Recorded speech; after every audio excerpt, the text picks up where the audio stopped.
తనువుకు సింగారం నీ తనువుకు సింగారం నీ తనువుకు సింగారం సిరిలులుగులు విరగిల్లి సింగరేణి బంగారం అనుమనుముల కడిజాలి నీ తనువుకు సింగారం నీ తనువుకు సింగారం నీ తనువుకు సింగారం సహజమైన వన సంపద సకలైన భూముల పద సిరులు పంట సారమున్న మాగాని కదలి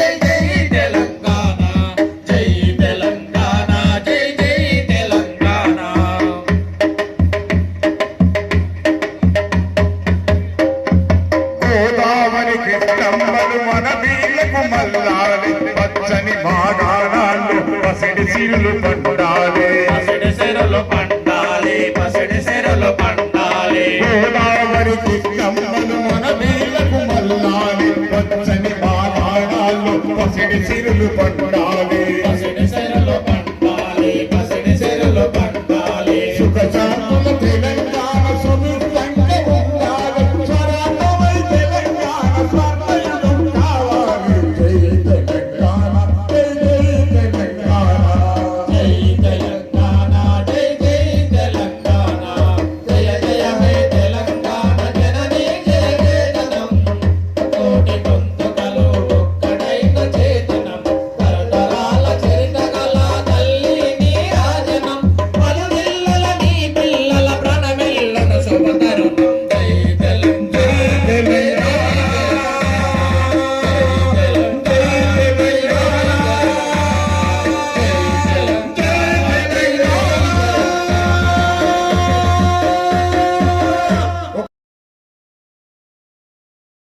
మెరుగుపరచాలని అరికట్టి ప్రజలకు రక్షణను మెరుగుపరచాలని రామగుండం సిపిసారు ఆన్లైన్ మోసాలను అరికట్టి ప్రజలకు రక్షణను మెరుగుపరచాలని అరికట్టి ప్రజలకు రక్షణను మెరుగుపరచాలని అరికట్టి ప్రజలకు రక్షణను మెరుగుపరచాలని పోలీసు కళాకారుల బృందాలు దోవగాహన పోలీసు కళాకారుల బృందాలు దోవగాహన కనిపించుడు గ్రామాలలో వెలుగునే నింపుతుండేయా కనిపించుడు గ్రామాలలో వెలుగునే నింపుతుండే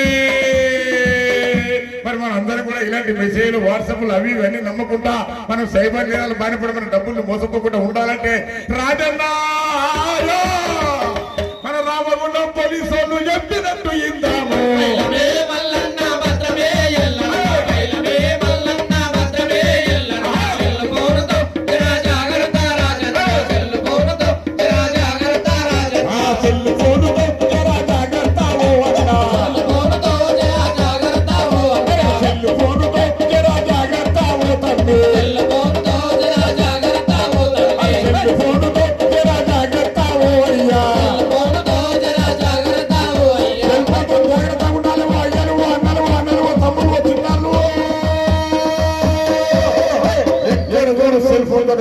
మరి ఈరోజు ఈ కార్యక్రమం ఏర్పాటు చేసిన మన రామగుండం ఎస్ఐ మేడం గారు మరి మీ అందరితోటి గాంజా అదేవిధంగా డ్రగ్స్ వినియోగం మీద ప్రజల్లో అవగాహన తేవాలని ఒక మంచి ఉద్దేశంతో మరి sub inspector of police Ramagundam వారు ఇటు మంచి కార్యక్రమాన్ని నిర్వహించారు. మరి ముఖ్యంగా ఈరోజు సమాజంలో జరిగినటువంటి నేరాలలో ముఖ్య కీలక భాగం డ్రగ్స్. అది అత్యాచారాలు కానివ్వండి, దొంగతనాలు కానివ్వండి, ఏ సమస్య జరుగుతున్నటువంటి ముఖ్యంగా కోర్టులు వచ్చినటువంటి ఎక్కువ కేసులలో డ్రగ్స్ వినియోగం ఎక్కువగా ఉంది. డ్రగ్స్ తీసుకున్నటువంటి వారిలో కూడా 18 సంవత్సరాల కంటే ఎక్కువ ఉన్నవారు చాలా మంది ఉన్నారు. అంటే చాలా మంది యువకులకు డ్రగ్స్కు బానిసగా అవుతున్నారు. కావున డ్రగ్స్ తీసుకోవడం ద్వారా వాళ్ళ లైఫ్ స్పాయిల్ అయిపోతుంది. ఒక్కసారి డ్రగ్స్ వినియోగించడం కానీ, డ్రగ్స్ అమ్మడం కానీ, డ్రగ్స్ని తీసుకోవడం కానీ అది నేరం. NDPS యాక్ట్ కూడా ఉంది 1985. దాని ప్రకారం ఎవరైనా డ్రగ్స్ తీసుకొని వాళ్ళు కోర్టుకు వస్తే కానీ, పోలీస్ వాళ్ళకి దొరుకుతుంది కానీ నాన్ బెయిలబుల్, అంటే వాళ్ళకి డైరెక్ట్ రిమాండ్ చేస్తారన్నమాట. ఇందులో బెయిల్ కూడా మీకు తొందరగా దొరకదు. మోర్ దెన్ 90 డేస్ తర్వాత మీకు బెయిల్ దొరుకుతుందన్నమాట. కావున ఎవరైనా డ్రగ్స్ వినియోగించుకున్న ముఖ్యంగా స్టూడెంట్స్ లైఫ్ స్పాయిల్ అయిపోతుంది. వాళ్ళు ఎటువంటి ఎగ్జామ్ రాయరాదు, వాళ్ళకి పాస్పోర్ట్ కూడా సీజ్ చేస్తారు, వాళ్ళ లైఫ్ మొత్తం స్పాయిల్ అయిపోతుంది. కావున డ్రగ్స్ తీసుకోవడం, డ్రగ్స్ వినియోగించడం చాలా పెద్ద నేరం. ముఖ్యంగా యువకులలో చాలా మంది డ్రగ్స్ తీసుకుంటున్నారు. మన యొక్క రామగుండం పరిసర ప్రాంతాలలో sub inspector of police madam చెప్పిన విధంగా చాలా మంది ఈరోజు మన డ్రగ్స్కి బానిసలుగా మారారు, ముఖ్యంగా యువకులలో. కావున యువకులు కూడా డ్రగ్స్ తీసుకోవద్దు, ఇది చాలా పెద్ద నేరం. అదేవిధంగా డ్రంక్ అండ్ డ్రైవ్ అంటే మందు తాగి, మద్యపానం తాగి వాహనం నడపడం, ఇది కూడా నేరం. దీంట్లో ఫైన్ కూడా ఉంటుంది 2000. అదేవిధంగా 3-4 డేస్ జైలు కూడా పంపిస్తారు. కావున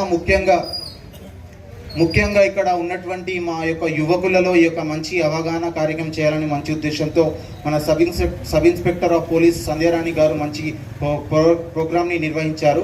కావున ఈ యొక్క రామగుండం వాసిగా, ఒక న్యాయవాదిగా మేడంని మేము హృదయపూర్వక అభినందనలు మేడం. ఇటువంటి అవేర్నెస్ ప్రోగ్రామ్ చేయాలి మీరు. అదేవిధంగా సర్కిల్ ఇన్స్పెక్టర్ ఆఫ్ పోలీస్ మన సార్ వస్తున్నారు, ప్రవీణ్ సార్ గారు. కావున అందరూ ఉండండి ఇక్కడ. సార్ యొక్క అమూల్యమైన ఉద్దేశాన్ని కూడా, అమూల్యమైన సందేశాన్ని విని వెళ్ళగలరు. Thank you. అందరూ ఒక 5 నిమిషాలు కూర్చోండి, సిఎస్ఆర్ కూడా వస్తున్నారు.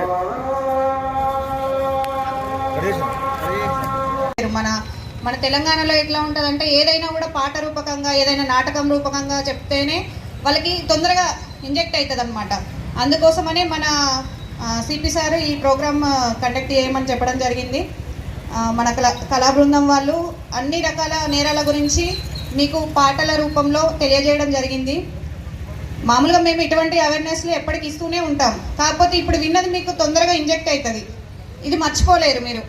ఏదైనా తప్పు చేసినా, ఏదైనా ఓటీపీ వచ్చింది, అది నొక్కేటప్పుడు మీకు గుర్తుకొస్తుంది, అరే ఆ రోజు ఆ సార్ చెప్పింది కదా అక్కడ అలా జరిగింది, అది ఓటీపీ మనం ఎవరికి షేర్ చేయొద్దు, లేకపోతే ఏదైనా లింక్ వస్తే మనం దాన్ని క్లిక్ చేయొద్దు అనేసి మీకు కొంచెం తొందరగా గుర్తుకు రావడానికి ఛాన్స్ ఉంటుంది అన్నమాట.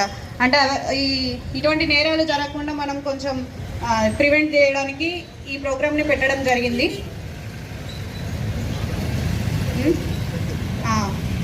ఇంకా గాంజా గురించి ఎట్లా అంటే, ఇప్పుడు పాటలు మీకు చెప్పారు వాళ్ళు ఆల్రెడీ.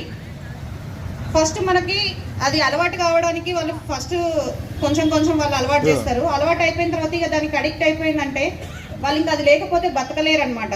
మళ్ళీ ఆ మత్తులో వాళ్ళు ఏం చేస్తారో కూడా వాళ్ళకి తెలియదు. దానివల్ల నేరాలు చాలా జరిగే అవకాశాలు ఉన్నాయి. అంటే వాడు ఎక్కడ పోతాడులే అని మనం అనుకోవద్దు. వాడి వల్ల మనకు కూడా ప్రాబ్లం అవుతుంది, మన ఫ్యామిలీ మెంబర్స్ కూడా ప్రాబ్లం అవుతుంది. ఎవరైనా లేడీస్ బయటికి వెళ్ళాలన్నా కూడా భయంగా వెళ్ళాల్సి వస్తుంది. అందుకనే మీకు ఎవరైనా తాగినట్టు కనిపించినా, ఏదైనా అమ్మినట్టు సమాచారం ఉన్నా మాకు వెంటనే తెలియజేయండి. మీ పేరు ఎక్కడ బయటికి రాకుండా చూసుకుంటాం. దానివల్ల మీరు మొత్తం సొసైటీనే మీరు కాపాడిన వాళ్ళు అవుతారు. ఏదో ఒక వాడి కుటుంబం, వాడు ఒకడు ఎక్కడ పోతే మనకెందుకులే అనుకోకుండా, మన ఫ్యామిలీ, మన వాళ్ళు, ఈ సమాజం మొత్తం మనది అనుకున్నప్పుడే మనం మార్పుని తీసుకురాగలుగుతాం. సో ఇక్కడ మన దగ్గర గాంజా బాగుంది, కానీ ఇంకెవరు ఇన్ఫర్మేషన్ ఇవ్వట్లేదు మాకు. మీకు ఎటువంటి సమాచారం తెలిసినా కూడా మాకు ఇవ్వాలని తెలియజేస్తున్నాను. ఇంకా ఈ ట్రాఫిక్ కూడా అంతే. మీరు ఏదో ఫైన్ వేస్తున్నారు, కట్టుకుంటాం మేము తర్వాత, అది కాదు. మీకు ఆ ఫైన్ వేస్తున్నంత ఆ అమౌంట్తో మీకు హెల్మెటే వస్తుంది కదా, ఆ అమౌంట్తో మీకు ఇన్సూరెన్స్ వస్తుంది. రేపు ఏదైనా యాక్సిడెంట్ జరగచ్చు, ఏదైనా జరగచ్చు, మీకు ఇన్సూరెన్స్ క్లెయిమ్ అవుతుంది కదా. మీకోసం మేము ఏం చేసినా కూడా ప్రతి ఒక్క డాక్యుమెంట్ ఉండేటట్టు చూసుకోండి. మీరు లైసెన్స్ లేకుండా నడపొద్దు. ఒకవేళ ఫర్ ఎగ్జాంపుల్ ఏదైనా యాక్సిడెంట్ అయినా కూడా లైసెన్స్ లేకపోతే మీకు ఇన్సూరెన్స్ కూడా క్లెయిమ్ కాదు, దానివల్ల ప్రాబ్లం అవుతుంది. ఇంకా నెక్స్ట్ చెప్పండి, సైబర్ చెప్పిన ఇంకా సైబర్ ఈ సైబర్ కూడా ఏమైనా మీకు తెలియకుండా ఏదైనా జరిగితే 1930కి కాల్ చేయండి వెంటనే. అంటే మీకు తెలియకుండా ఒకవేళ ఓటీపీ చెప్పినా, ఏదైనా మీకు తెలియకుండా చిన్నపిల్లలు ఇట్లా ఏమైనా లింక్ క్లిక్ చేసినా కూడా మీ అమౌంట్ పోకుండా ఉండాలంటే వెంటనే 1930కి కాల్ చేయాలి. తర్వాత మీకు ఎటువంటి ప్రాబ్లమ్స్ వచ్చినా 100కి డయల్ చేయండి. మీకు ఏ నెంబర్ గుర్తుకు లేకపోయినా 100కి చేయండి. మా వాళ్ళు వెంటనే వితిన్ 5 మినిట్స్లో ఉంటారు మీ దగ్గర. ఇంకా ఈ షీటింగ్కి సంబంధించి ఎవరైనా అమ్మాయిల్ని వేధించడం అటువంటి ఏమైనా ఉన్నా కూడా మాకు 100 డయల్ చేసి చెప్పొచ్చు. మాకు వచ్చి మామూలుగా ఫోన్లో వాట్సాప్లో చెప్పినా కూడా మేము యాక్సెప్ట్ చేస్తాం. వాళ్ళ వివరాలు కూడా బయటికి ఏం తెలియకుండా ఉంటుంది, చెప్పాం. ఓకే, అందరికీ ధన్యవాదాలు వచ్చినందుకు.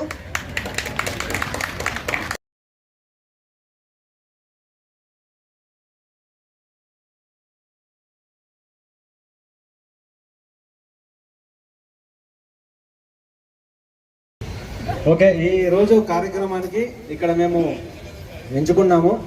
ఈ కార్యక్రమానికి ఇక్కడ అరేంజ్ చేసినటువంటి స్థానిక ఎస్ఐ సంధ్యారాణి గారికి, అలాగే ఈ ప్రోగ్రాం ఇక్కడ కండక్ట్ చేయడానికి, మీకు అవేర్నెస్ కలిగించడానికి మా కళా బృందం, పోలీస్ కళా బృందం వీళ్ళు ఇక్కడికి రావడం జరిగింది. సో ఈ యొక్క ముఖ్య ఉద్దేశం ఏంటంటే ప్రజలలో అవేర్నెస్ కలిగించడానికి, జరుగుతున్నటువంటి సంఘటనల మీద మీకు అవేర్నెస్ కలిగించడానికి మా పోలీస్ కళా బృందం వాళ్ళు కొన్ని ప్రోగ్రామ్స్ చేశారండి. ఏమన్నా నాటకాలు చేశారు? ఏమన్నా ఓన్లీ పాటలేనా? ఓకే, ఏ పాట పాడారు? ట్రాఫిక్ సైబర్ గురించి పాటలు పాడితే వాళ్ళకి ఏమొక్కుతుంది? అంటావా?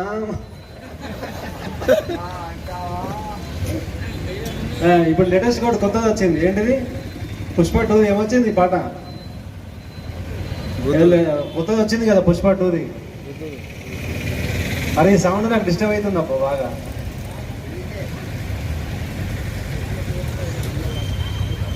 ఓకే, సైబర్ క్రైమ్స్ పైన ఫస్ట్ మాట్లాడదాం.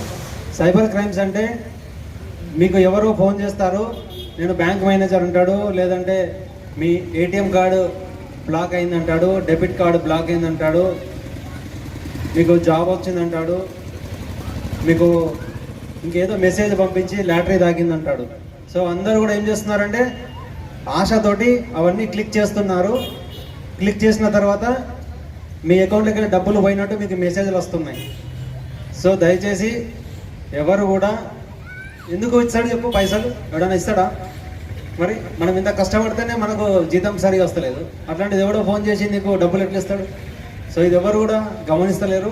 వచ్చిన మెసేజ్ని క్లిక్ చేసి డబ్బులు పోగొట్టుకుంటున్నారు, పోలీస్ స్టేషన్కి వచ్చి కంప్లైంట్ చేస్తున్నారు.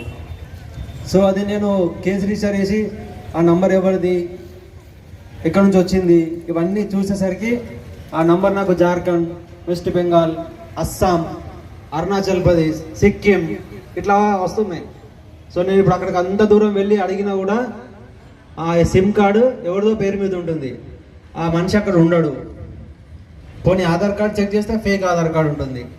సో ఇలా మనకు మిస్గైడ్ చేసి మీకు రాంగ్ నంబర్లతో మెసేజ్లు వస్తున్నాయి కాబట్టి అవి క్లిక్ చేయకండి, దాన్ని సైబర్ క్రైమ్స్ అంటాము. డబ్బులు పోగొట్టుకోకండి. ఇది ఫస్ట్ పాయింట్. రెండోది ట్రాఫిక్. ఇప్పుడు మనం చూద్దాం ట్రాఫిక్ మన వాళ్ళు ఎట్లా పోతున్నారు అందరూ. నన్ను అడుగుతాయి చూడండి, అది రాంగ్ రూట్, అది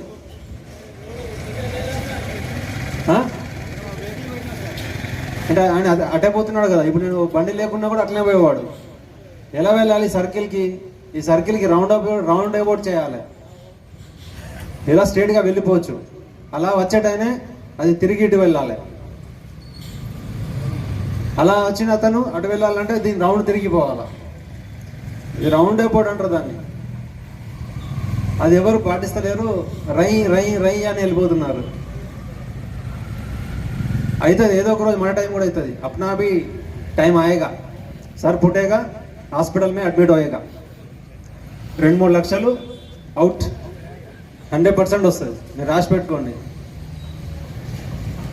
అందుకే ట్రాఫిక్ రూల్స్ పాటించండి, హెల్మెట్ పెట్టండి, సీట్ బెల్ట్ పెట్టండి, డాక్యుమెంట్స్ అన్నీ కరెక్ట్గా పెట్టుకోండి, లైసెన్స్ తీసుకోండి, ఆర్సీ తీసుకోండి, ఇన్సూరెన్స్ తీసుకోండి, పొల్యూషన్ తీసుకోండి.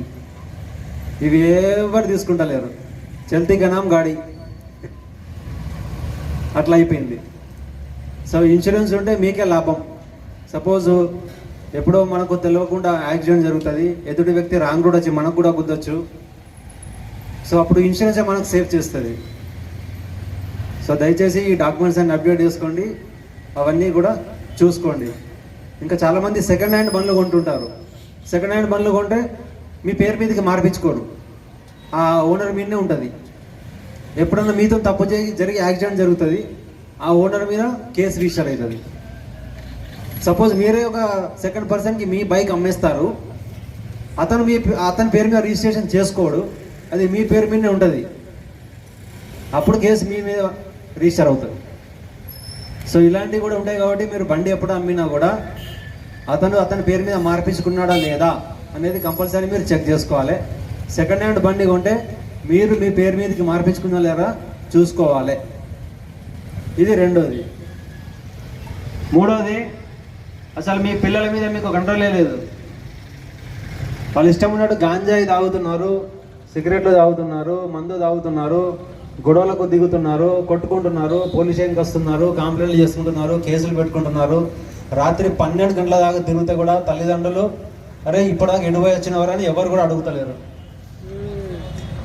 మీ పట్ల మీరు బిజీ, పొద్దంతా కష్టపడతారు, పని చేసుకుంటారు, ఇంత తిని గమ్మున పడుకుంటారు.